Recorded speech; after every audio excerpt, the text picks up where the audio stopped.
Hey music junkies, Professor of Rock, always here to celebrate the greatest artists and the greatest songs of all time. If you love rock and roll, the music of this 50s, 60s, 70s, 80s, 90s, the rock era, you're going to love this channel. This channel was made for you. Make sure that you subscribe below right now. Click the notification button so that you never miss out. We have the stories from the legends every single day. You never know who's going to be on here. We also have a Patreon that you're going to want to check out. We just put up a 15-minute video, a lot of interviews in it, and we have a new show there. You're going to want to check that out and also check out our new merch. The music of Bob Seger. It's not merely hooky songs with a rousing chorus. Not even close. His songs are masterfully narrated emotional novellas of Americana. They strike a chord for the heartbreak, the struggles, the frustrations, and the hopes and prayers that surge inside each and every one of us. Bob Seger rarely penned songs when he was on tour, actually. He needed to come home for a few weeks and then clear his head first. Now, two notable exceptions were his breakthrough nostalgic hit Night Moves, which we've covered, working on a night move, and the stirring portrayal of the dark side of fame called Turn the Page. Here I am, on the road again. Bob Seger was signed as an artist for Capitol Records in 1967. He was contracted on the strength of his riveting live performances. Seger had a few regional hits in the Midwest, and he had a number 17 hit on the Billboard Hot 100 with Ramblin' Gamblin' Man. That was in '68.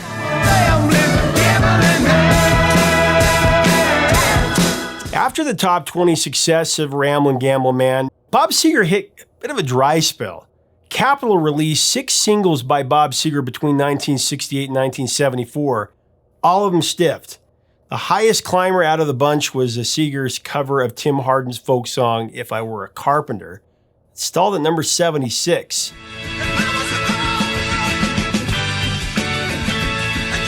But Seger's notoriety wasn't built on hit singles. It was all about his live shows. Seger was, and he still is, an electrifying performer with a gifted soulfulness that explodes from his husky, visceral vocals. You might say he sounds even better live than he does on a processed recording, at least to my ears. He earned a reputation as the hardest working rock and roller in the business, pounding out more than 250 concerts a year. He and Springsteen probably share that title. In 1973, for example, Bob Seger and his Silver Bullet Band played an astounding 265 shows, driving more than 100,000 miles in that process.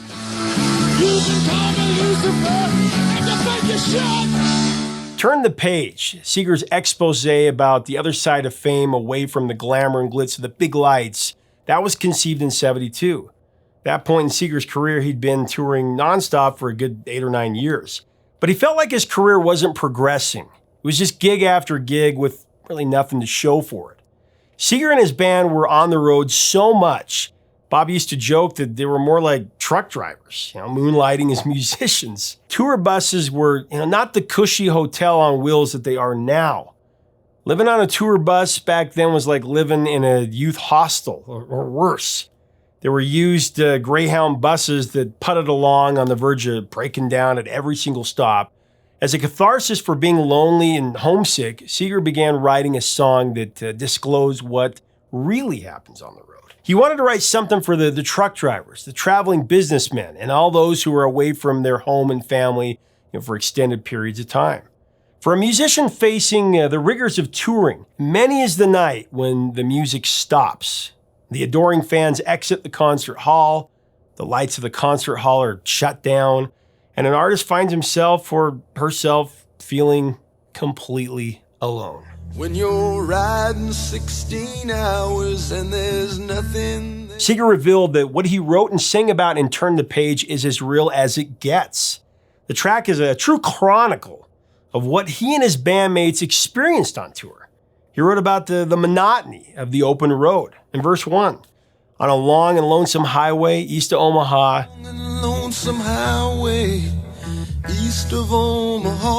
you can listen to the engine moaning. out of his one-note song. Listen to the engine moaning out his one-note song. Seger reflected on the fleeting one-night stands that temporarily satisfy physical urges, but ultimately leave you emotionally empty. You think about the woman or the girl you knew the night before. Or the girl you knew the night before. But your thoughts will soon be wandering the way they always do. We'll soon be wandering the way they always do. Seger wrote much of Turn the Page in a hotel room in Eau Claire, Wisconsin. But Bob wasn't able to tie a bow on it, per se. That was until something happened at a pit stop on one of the band's grueling long hauls that provided the inspiration to complete this classic. I'll tell you this crazy story right after I talk about our awesome sponsor, Zenni Eyewear. The only pair of glasses I'll ever wear. Zenni is amazing because of the quality for the price. You get to design your very own frames, including the color, the size, the shape, the features, and you try them on virtually before to see exactly how you look. Then you just put in your prescription and they deliver them right to your door. You are going to love Zenni. Check it out today at zenni.com. Like riding, you just wish the trip was through. And the second verse, Bob reenacted an incident that occurred while traveling through Wisconsin on a bitterly cold winter evening. It's around 2 a.m. The band and crew pulled the bus over to get a bite to eat at an all-night diner just off the interstate. Back in those days, Seger and his band had really long hair, and they stood out from the average folks, frequently getting harassed for their appearance. So when they entered the restaurant, it was brightly lit, so the guys immediately caught the attention of the disapproving locals.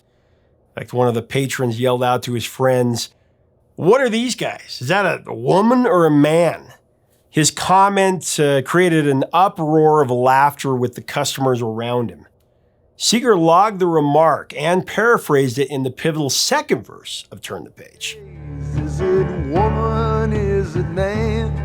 And you always... Seger elaborated on the incident, remembering it happened when he and his band were touring with Teagarden and Van Winkle and Monk Bruce. He recalled that Teagarden, whose full name is David Teagarden, he was ready to fight the detractors inside the roadside dive.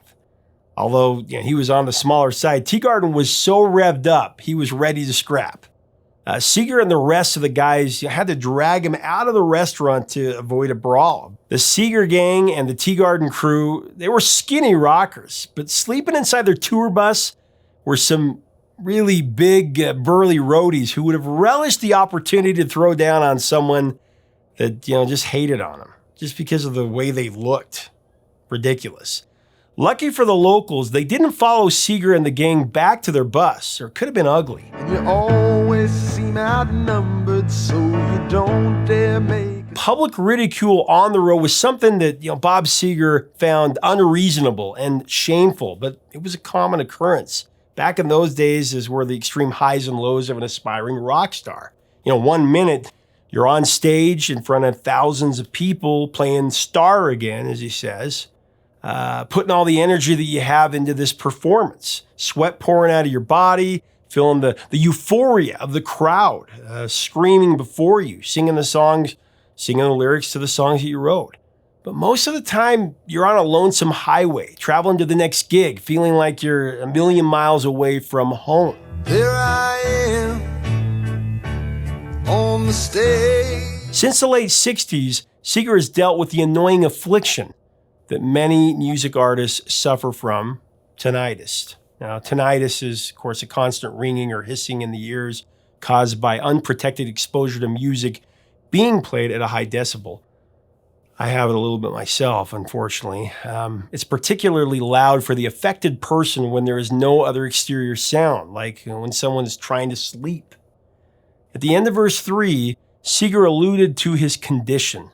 Later in the evening, as you lie awake in bed with the echo from the amplifiers ringing in your head. The echoes from the amplifiers ringing in your head. We've all had that ringing in our heads, at least for a few hours after attending a loud concert. But if you have tinnitus, the ringing never leaves you. I used to be in several bands, and so I think that's where I got mine. But it's one of the pratfalls of rockin' loud and proud, I suppose. Now, as transfixing as Seger's lyrics are in Turn the Page, The idea to incorporate an alto sax solo for the intro, that was a stroke of genius that would ultimately elevate the track to iconic transcendence.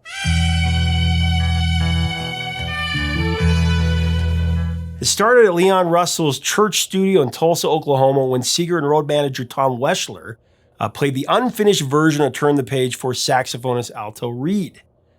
Seger and Weschler told Reed that they heard a sax on this song. When Reed asked to explain what they wanted, Weschler illustrated the atmosphere that they imagined the sound of Reed's sax to create. Picture a black and white movie, is what Weschler said.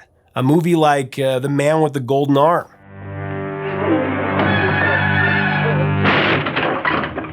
It's late at night, you're standing beneath a street lamp near a rain-soaked alleyway.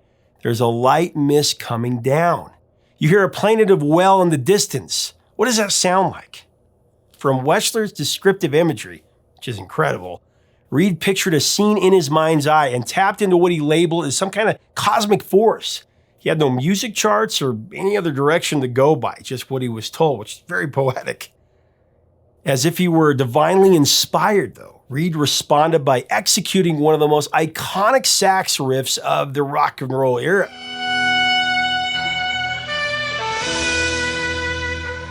In addition to his enthralling lead vocal on Turn the Page, Bob Seger played the electric piano parts on the studio recording. Drew Abbott laid down the guitar parts. Chris Campbell played bass. Charley Allen Martin was on drums, and then Robin Robbins worked the mellotron. Turn the Page was included as a cut on Seger's album back in '72, released in '73. The track was not released as a single, and it was largely undiscovered beyond diehard Seger fans until Bob and the Silver Bullet Band made a live recording of their magical back-to-back performances at the old Cobo Hall Arena in Detroit that was on September 4th and 5th of 1975. There I go.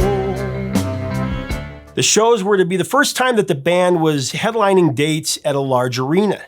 The fact that it was a hometown show in Detroit, playing in front of 12,000 people, made it all the more exciting for Bob and his band. After years of playing together, with hundreds of shows under their belt, Bob Seger and the Silver Bullet Band were an incredibly tight unit, as you can imagine.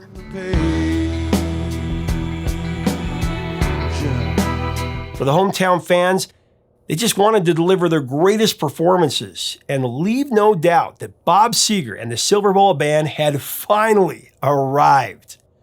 One of the songs on the set list for those shows at Cobo Hall was Turn the Page. It's an old one. It's called Turn the Page. Bob Seger remembers how great it was to have world-class onstage monitors, and while he sang Turn the Page on that massive stage, he had never heard his voice sound so good. I didn't like the music that you played. The live version of Turn the Page, captured on the Live Bullet album, was a galvanizing performance. And along with the breakout success of Night Moves, that led to the elevation of superstar status for Bob Seger.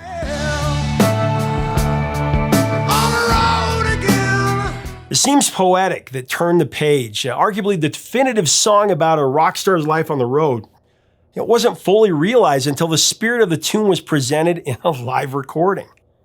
It's actually pretty cool. There is a deeper authenticity to the song, and maybe a deeper sincerity that moves us even more if it were the original studio version.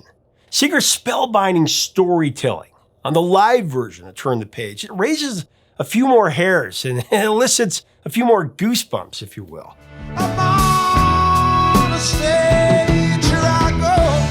An Alto Reed cinematic sax riff puts us on that tour bus, traveling down a long and lonesome highway east of Omaha as if we were part of the band. It's just incredible. On a long and lonesome highway. There's a strong kinship within the artist community for Turn the Page. Every musician, regardless of genre or generation, they feel the powerful resonance of Seger's emotional tell. East of Omaha, you can listen to the engine. Many artists have recorded their own interpretation of the song. Waylon Jennings, John English, and Sally Anthony. But the most successful remake of Turn the Page is, of course, by Metallica, recorded and released on the 1998 Garage Inc. album.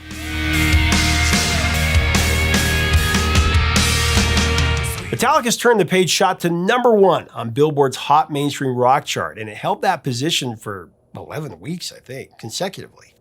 Longer than any other Metallica song has been at the top of the rock chart, mind you.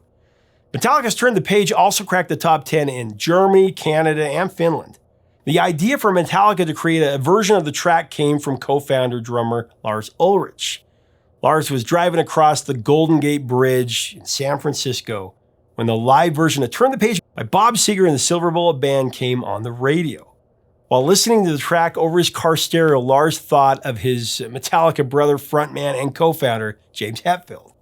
Lars recalled thinking to himself, man, this song has James Hetfield all over it.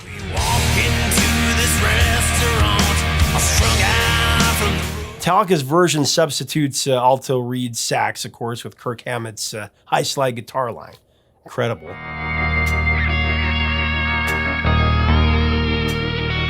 Even though Metallica's rendition was pounded in heavy rotation on rock radio, MTV wouldn't touch the video because of some nudity and a scene depicting a sexual assault between a prostitute and one of her Johns.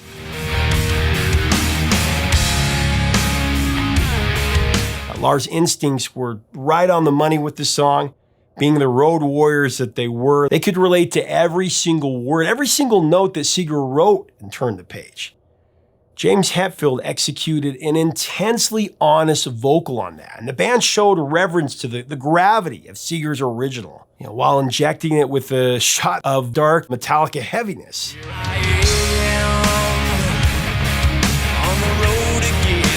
Bob Seger, of course, was inducted into the Rock and Roll Hall of Fame in 2004 and the Songwriters Hall of Fame in 2012 as a son of the Motor City and a former worker in an automobile factory. Bob Seger connects with people of the American heartland in a way that just very few artists have been able to. His music, it's poignant, it's down to earth, it's inspiring. Stand an arrow straight like a rock. When Bob Seger feels compelled to write a song, he does so with no gimmicks, no ulterior motive. He simply expresses what is burning inside of him, and that vivid integrity, it invigorates us. Turn the Page is an imperial example of just how real and timeless the music of Bob Seger truly is.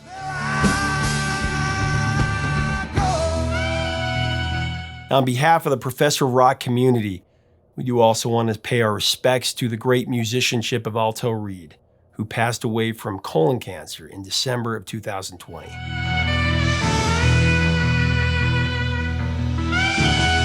As I grow older, Bob Seger grows in stature, in my mind and in my soul. Since I was a kid, he's always been a favorite, but he just gets better the older I get. He covers every facet of our lives. Unrelenting joy in old-time rock and roll.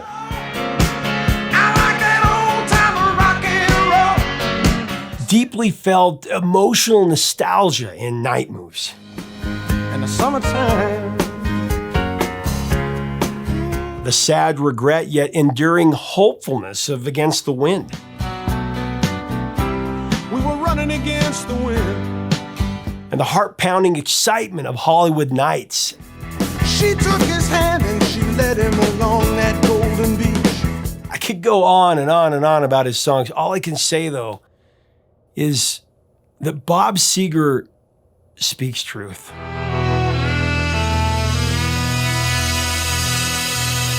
Leave us a comment about the heartbeat of American rock, Bob Seger.